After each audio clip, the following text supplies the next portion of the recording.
Alright, recording got a little interrupted there, but we know how to draw this box and get this graph. If the equation's written in this nice form, the values are all there to sketch the box, and from there sketching the graph is pretty easy.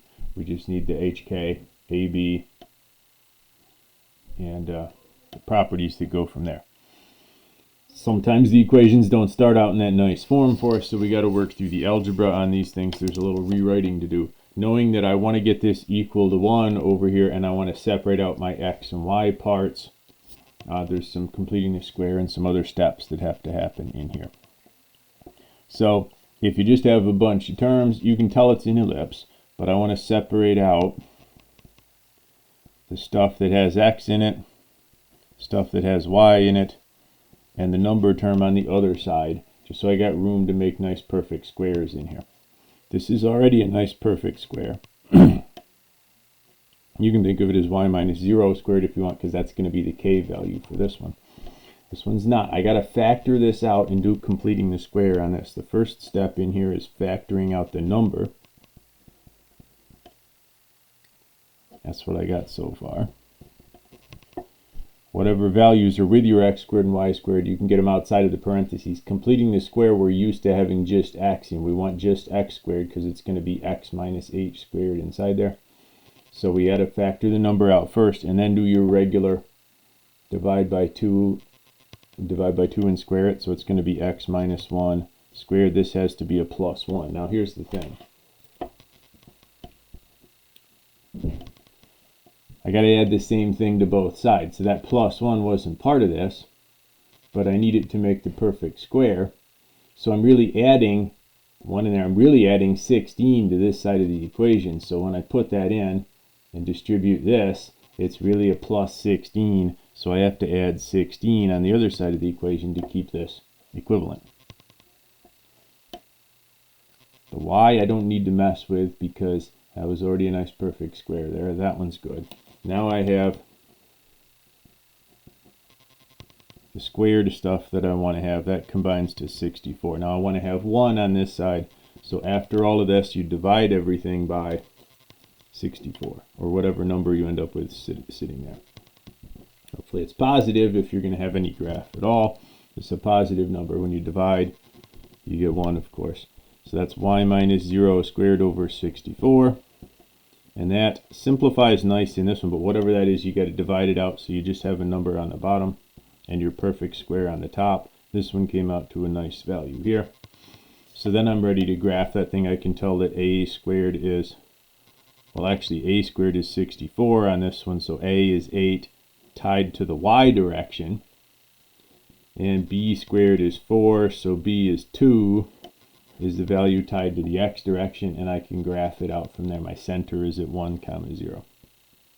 So I got all the information that I need to sketch the graph of that. Similarly here, process is about the same.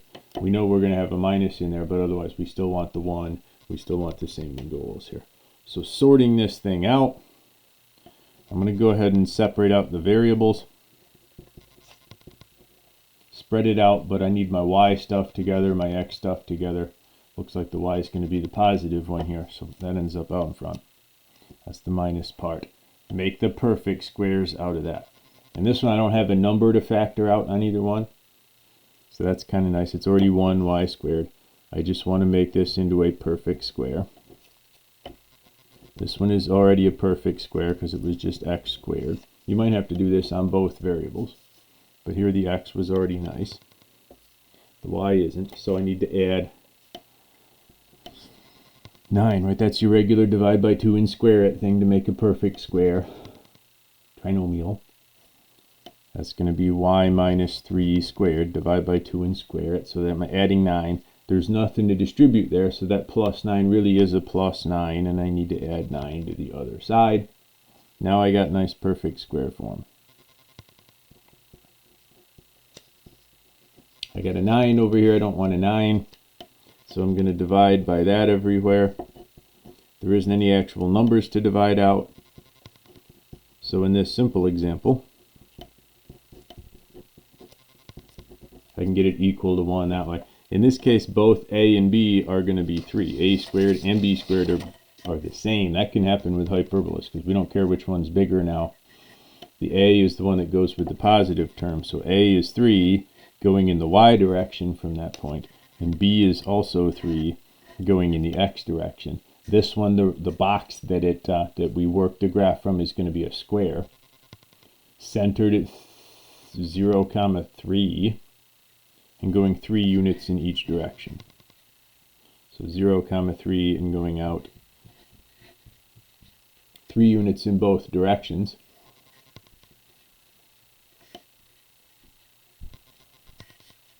From 0 to 6. This way, that would be the box that it goes to. Your diagonals would actually be kind of at 45-degree angles there.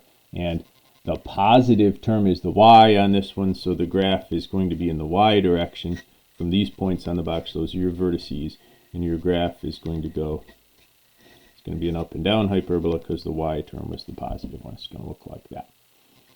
So that's the algebraic steps necessary to move it into the form that you want to draw the graph. That's where a lot of the work comes in.